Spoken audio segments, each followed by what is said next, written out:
13வது மலேசிய திட்டம் குறித்து அரசாங்க ஆதரவு இந்திய நாடாளுமன்ற உறுப்பினர்களுடன் மித்ரா சந்திப்பு. மலாக்காவில் 15.06 கிராம் ஹெரோயின் பேக்கெட்டுகளுடன் போலீசில் வசமாக சிக்கிய காதல் ஜோடி. சிறுநீர் பரிசோதனையில் மெத்தாம்பெத்தமீன்கள். சிரம்பானில் எதிர் திசையில் வாகனம் ஓட்டிய ஆடவர் மனநிலை பாதிக்கப்பட்டவர். வானத்தில் பறந்து கொண்டிருந்த விமானத்தில் சண்டை.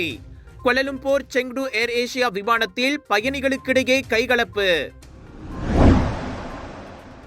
ஈஷாவை இணைய பகடிவதை செய்ததற்காக சிறை சென்றேன், திருந்தி வாழ நினைக்கையில் அதுவே என்னை தாக்குகிறது, கபாலி கவலை.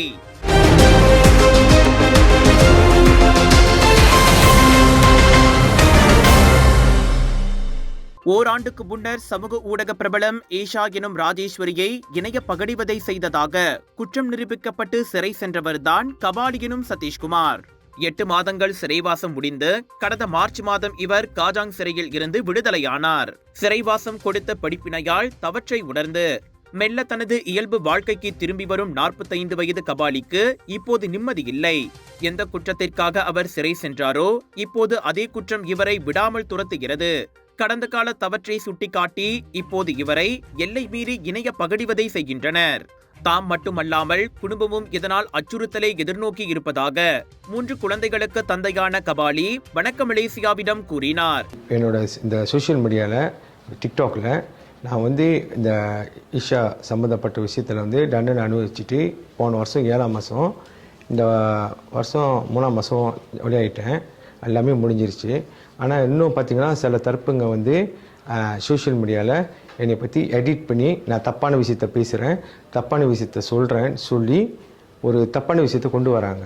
உள்ளே கொண்டு சில நபர்கள் அப்போ அவங்க என்னை நான் ஏதாச்சும் ஒன்று சைபர் பலி செய்கிறேன் அப்படி சொல்லி சில பேருங்க வீடியோ செஞ்சு மற்ற ஆளை பேசுகிறத அவங்களுக்குள்ள பிரச்சனையில என்னை சுட்டி காட்டுறாங்க.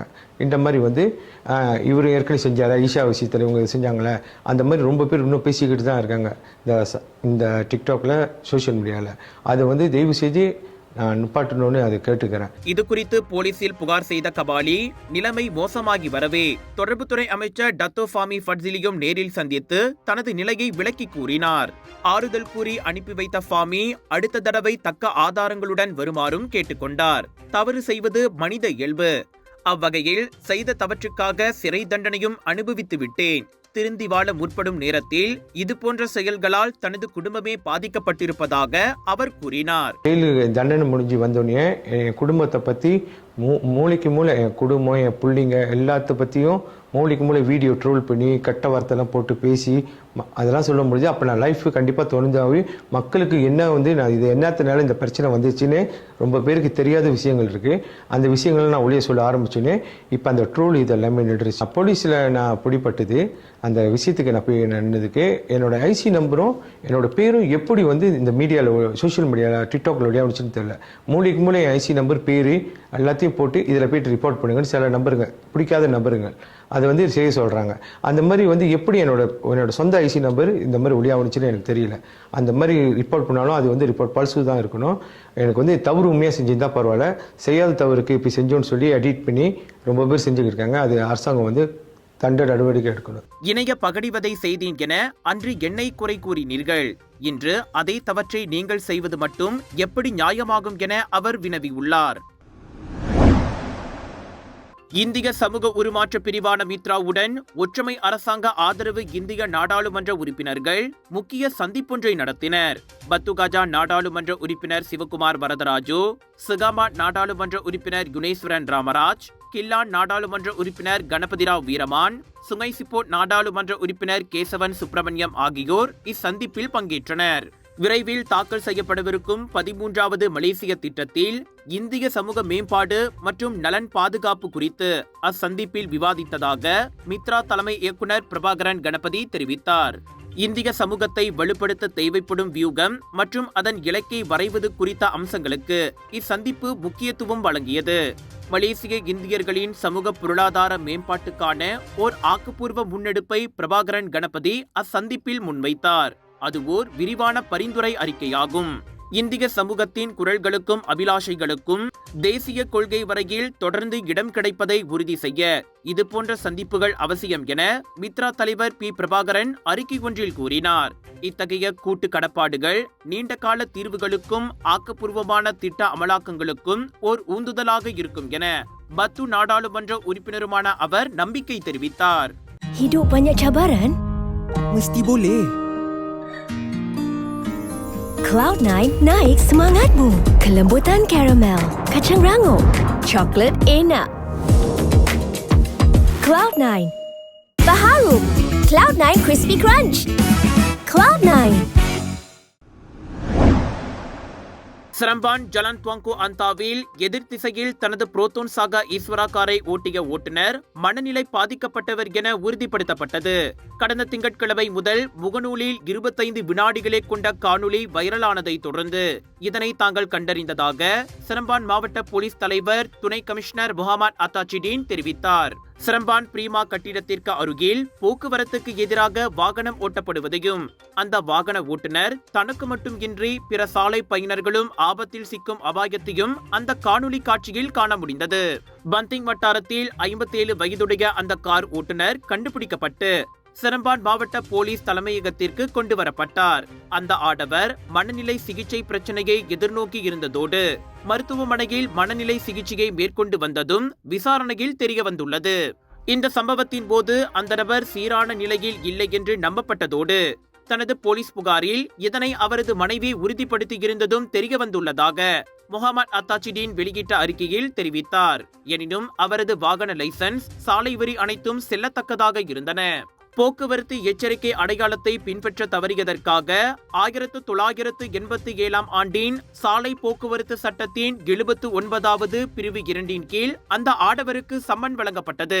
புதிய இடம், புதிய தோற்றம், புதிய அல்டிமேட் டிஸ்கவுண்ட்ஸ், புதிய artist line up, millions of choices, நம்ப முடிய ஆச்சரியங்கள் நிறைந்த சவுதர்ன் இன்டர்நேஷனல் இந்தியன் எக்ஸ்போ, அனைத்துலக மாசான இந்திய விற்பனை திருவிழா. உங்களுக்காக இதை பிரம்மாண்டமாக வழங்குவது கலர்ஸ் ஆஃப் இந்தியா. 30 ஜூலை தொடக்கம் 3 ஆகஸ்ட் வரை டாப் அண்ட் ஷாப்பிங் சென்டர் ஜோஹர்பாருவில் 10 ஃபெஸ்டிவல்ஸ் ஒரே இடத்தில். Food festival, sari festival, divine festival, wedding festival எல்லாம் உண்டு. Get ready for shopping expo in Top and Shopping Center ஜோஹர்பாருவில்.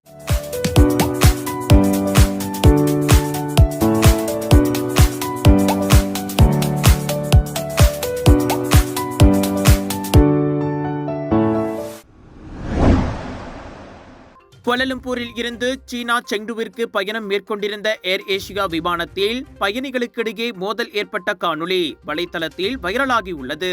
Cabin விளக்குகள் அடைக்கப்பட்ட பிறகும் பெண்கள் குழு ஒன்று சத்தமாக பேசுவதை நிறுத்த மறுத்ததால் இந்த மோதல் ஏற்பட்டுள்ளது என்று தகவல் வெளிவந்துள்ளது. அப்பெண்களின் பின்வரிசையில் அமர்ந்திருந்த ஆண் பயணி ஒருவர் தான் தூங்க வேண்டும் என்பதற்காக அவர்களை மெதுவாக பேச கேட்டுக் கொண்டுள்ளார். பின்பு தகராறு முற்றி போய் அவர்களை அந்த ஆடவர் முட்டாள் என்றும் வாயை மூடு என்றும் கூறியதை தொடர்ந்து நிலைமை மேலும் மோசமாகி இருக்கையின் கீழ்ப்புறம் பதுகியிருந்த நபரை மீண்டும் மீண்டும் அந்த பெண் குத்துவதை காணொலியில் காண முடிந்தது. சண்டையை முடிவுக்கு கொண்டுவர கேபின் குழு உறுப்பினர்கள் விமானத்தை தரையிறக்கினர் என்றும் சீனா சிச்சுவான் பொது பாதுகாப்பு பணியகத்தின் அதிகாரிகள் விசாரணையை தொடங்கியுள்ளனர் என்றும் அறியப்படுகின்றது.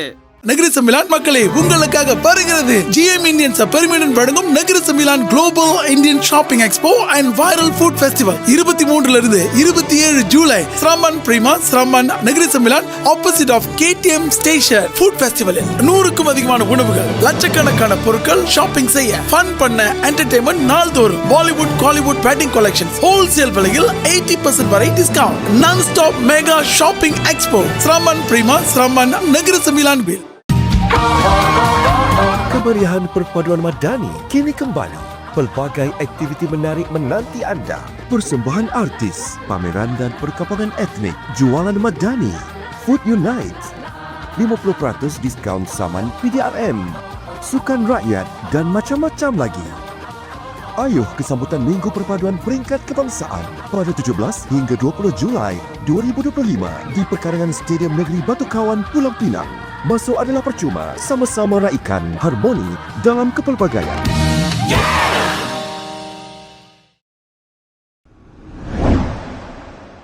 நேற்று பிளாக்கா தாமான் புக்கெட் ரம்பாயில் 15.06 கிராம் எடையிலான 2 ஹெரோயின் பேக்கெட்டுகளுடன் போதைக்கு அடிமையான காதலர்கள் போலீசாரால் கைது செய்யப்பட்டுள்ளனர். கைது செய்யப்படுவதற்கு முன்பு யுஆர்பி மோட்டார் சைக்கிள் ரோந்து பிரிவின் யுஆர்பி உறுப்பினர்கள் அவ்விருவரையும் தடுத்து நிறுத்த முற்படும் போது அவர்களிடம் இருந்து சந்தேக நபர்கள் தப்பி சென்றுள்ளனர்.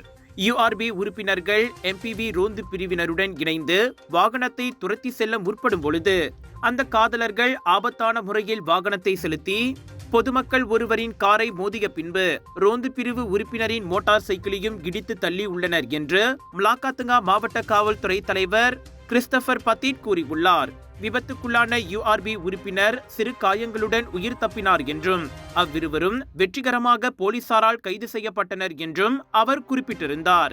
26 மற்றும் 28 வயதுடைய சந்தேக நபர்கள் மேல் நடவடிக்கைக்காக திங்கரா காவல் நிலையத்திற்கு அழைத்து செல்லப்பட்டுள்ள நிலையில் சிறுநீர் பரிசோதனையில் இருவருக்கும் மெத்தாம்பெத்தமீன்கள் இருப்பது உறுதி செய்யப்பட்டுள்ளது. சந்தேக நபரின் வாகனத்தை பறிமுதல் செய்த போலீசார் இந்த வழக்கை குற்றவியல் சட்டம் மற்றும் ஆபத்தான போதைப் பொருள் சட்டத்தின் கீழ் பதிவு செய்து விசாரணையை மேற்கொண்டு வருகின்றனர். இதற்கிடையில் சந்தேக நபரின் காரை எம்பிவி வாகனம் துரத்தி செல்லும் காணொலி வலைதளத்தில் வைரலாகி எதிர்மனை கருத்துக்களை பெற்று வருவது குறிப்பிடத்தக்கது.